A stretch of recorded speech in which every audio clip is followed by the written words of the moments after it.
आपको खबर दे, field marshal Asim Munir की ईरानी वजीर खारजा अब्बास अरागची से मुलाकात हुई है। और ये भी बताएं कि फील्ड मार्शल ने शहीद आयतुल्लाह अली खामनेई की खिदमत को खिराज अकीदत पेश किया।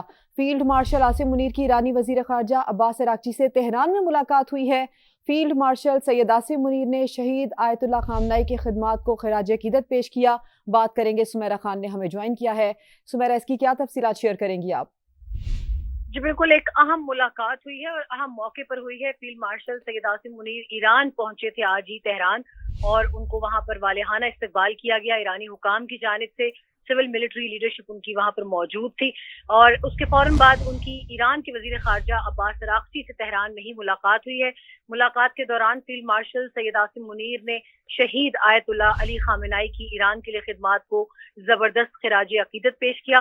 Field marshal Syed Asim Munir Iran के रहबर आला मार्शल आसिम मुनीर शहीद आयतुल्लाह अली खामनेई की आखिरी रसूमात में शिरकत के लिए तेहरान में मौजूद थे, और अब से कुछ देर कबल उन्होंने वजीर आजम शहबाज शरीफ और पाकिस्तान की दूसरी लीडरशिप के हमरा उनको खिराज अकीदत पेश किया, और उनका आखिरी दीदार भी किया, आखिरी दीदार किया, उनसे ताज़ियत का इजहार भी किया गया। सुमेरा खान, आपने अपडेट किया, आपका शुक्रिया। इसी मामले पर बात कर लेते हैं। ब्रिगेडियर रिटायर्ड वकार हसन साहब ने हमें ज्वाइन किया है, जबकि कर्नल रिटायर्ड आबिद लतीफ़ साहब भी हमारे साथ मौजूद हैं। वकार हसन साहब, पाकिस्तानी क़यादत का इस वक्त ईरान के अंदर मौजूद होना और ईरानी क़यादत के साथ शाना बशाना खड़े होना बिलाशुबा ये इस बात की अक्कासी करता है कि पाकिस्तान अपने बरादर मुल्क के साथ खड़ा है इस दुख की घड़ी में। और ये मनाजिर देखकर यही गुमान, यही यकीन होता है कि पाकिस्तान ने ईरान का जिस तरह से साथ दिया वो सिर्फ एक बरादर मुल्क ही साथ दे सकता है। जी, बिस्मिल्लाह, थैंक यू वेरी मच। बिल्कुल, आई थिंक इसमें 3-4 चीज़ें अहम हैं।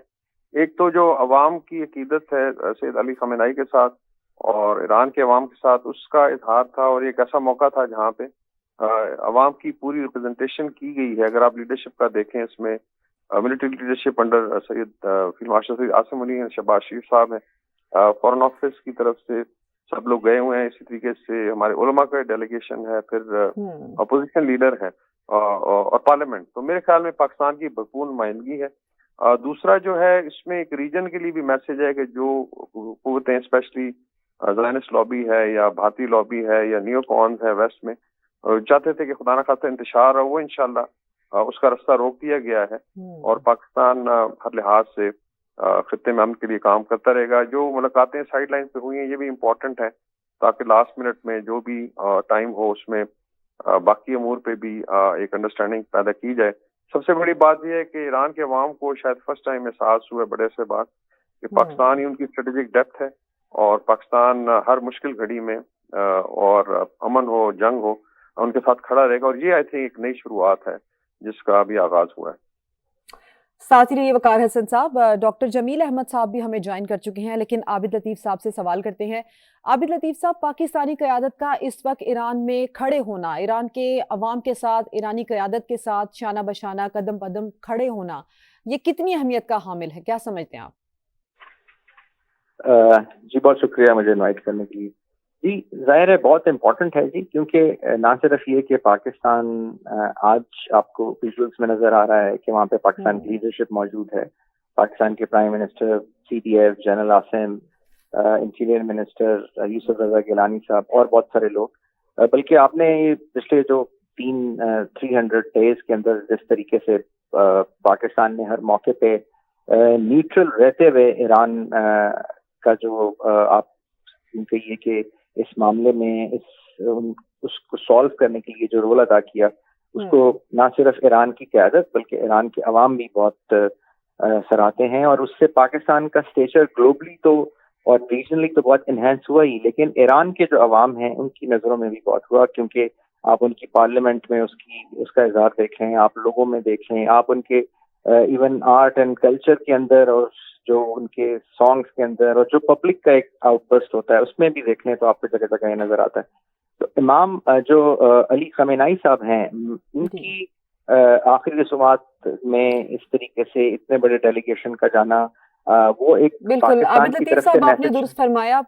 डॉक्टर जमील अहमद साहब का भी कमेंट ले लेते हैं। डॉक्टर जमील अहमद साहब, दो मुल्कों के दरमियान सिर्फ सिफारती ताल्लुक होना, तिजारती ताल्लुक होना सिर्फ ये मानी नहीं रखता। पाकिस्तान ने आज इस बात का इजहार कर दिया और दुनिया को दिखा दिया कि इमोशनल कनेक्टिविटी भी दो मुल्कों के दरमियान होनी बेहद जरूरी है। اس میں بے شک کوئی دو رائے ہو ہی نہیں سکتی، کیونکہ پاکستان اور ایران یہ وہ دو ممالک ہیں جن کی بہت ساری قدریں مشترک ہیں، ان کی عقائد مشترک ہیں، ان کی تہذیب مشترک ہے، ان کی تمدن مشترک ہے. یہ تو بڑی تاریخی قسم کی باتیں تھیں. اور اب جب ایران پر یہ برا وقت آیا، پاکستان نے میڈیٹر کے طور پر سنبھالا، اور پاکستان نے ایرانیوں کی نظروں میں اور ایرانیوں نے پاکستان کی قدر و منزلت اور طاقت دیکھ لی.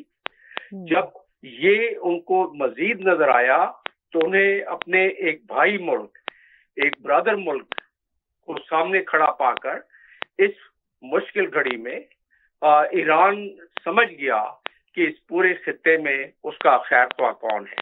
اس کے ساتھ ساتھ پاکستان نے اپنے افکار، اپنے میڈیشن رول کے کردار، افکار و کردار کو ملا کے جس طریقے سے اپنے فورن پالیسی، یعنی جو رسمی فورن پالیسی اور عسکری فورن پالیسی، یعنی کہ عسکری ڈپلومیسی، ملٹری ڈپلومیسی اور ٹریڈیشنل ڈپلومیسی کے سنگم کو جس طریقے سے بروئے کار لاتے ہوئے امریکہ، دنیا کے باقی ہمارے دوست ممالک، خلیجی ممالک، ان کو ساتھ لے کر میڈیشن کا کام اب تک کرتا آیا ہے. تو اس ملک کے فیلڈ مارشل وہاں موجود، اس ملک کا یعنی پاکستان کا پرائم منسٹر وہاں موجود. بڑی ہمت کی بات ہے. اور پھر اخلاقی اقدار کو بھی پاکستان نے کس طرح سے مد نظر رکھا، یہ بھی آج ہم نے دیکھ لیا. وقار حسن صاحب، عابد لطیف صاحب اور ڈاکٹر جمیل احمد صاحب، آپ تینوں نے تجزیہ دیا، آپ تینوں کا بے حد شکریہ. ضلع شیرانی میں بس حادثہ، 40 مسافر جاں بحق ہو گئے. حادثہ کیسے پیش آیا؟ زخمی مسافر نے پوری کہانی بتا دی. انکشاف کیا کہ بس ڈرائیور کی ڈیزل کے معاملے پر مسافروں سے تلخ کلامی ہوئی، جس کے بعد بس کو حادثہ پیش آیا. تلخ کلامی پر بس ڈرائیور نے مسافروں کو جان سے مارنے کی دھمکی دی. مزید کیا انکشافات کیے، آپ کو دکھاتے ہیں. 4 بجے کا ٹکٹ ہم نے کاٹا تھا، بس نکلا ہے ادھر سے 6 بجے. ادھر سے بھی ڈرائیور کا رویہ سواریوں کے ساتھ صحیح نہیں تھا. داناسر چیک پوسٹ میں ٹیپسی والوں نے بس کو کھڑا کیا تھا. بس میں ضرورت سے زیادہ ڈیزل تھا. ٹیپسی والوں نے تقریباً گھنٹہ کھڑا کیا تھا. پھر یہ بس میں ایک بزرگ آدمی تھا، وہ اتر کے ٹیپسی والوں کو بولا تھا کہ بھائی جان، اگر آپ کا ڈیزل کے ساتھ مسئلہ ہے یا اسمگلنگ کا، تو آپ اس سے مال اتارو، باقی اس کو چھوڑو کہ یہ مسافر اپنے گھروں پہنچ جائے ٹائم سے. ٹیپسی والوں نے پھر اس سے تقریباً کوئی 6 کین ڈیزل اتارا ہے. ادھر سے جب روانہ ہو گیا ہے تو ڈرائیور نے اس بوڑھے حضرات کو بولا تھا کہ تم نے کیوں اس طرح ٹیپسی والوں کی یہ بات کیا تھا، اب یہ ہم آپ کو ادھر اتارے گا. جتنا پیسنجر بیٹھا ہوا تھا یہ سب اٹھ گیا، بولا ہے کہ اس کو تم نے اتارنا ہے تو پھر سب اترے گا. ہم تھوڑا آگے جا کے پھر بس والے نے روکا ہے، پھر بھی ہم نے اسی طرح محنت کی ہے. پھر ایک پشاور والا 3 آدمی تھا، وہ اٹھ گیا، بس والے کو بولا تھا کہ بھائی تم نے تو ادھر گاڑی سے ہم کو اتارے گا لیکن پشاور میں پھر دیکھے گا ہم. تو یہ ڈرائیور حضرات نے پھر اس طرح بات کیا تھا کہ تم کو پشاور میں زندہ پہنچاؤ تو پھر پشاور میں تم ہمارے ساتھ دیکھو گے.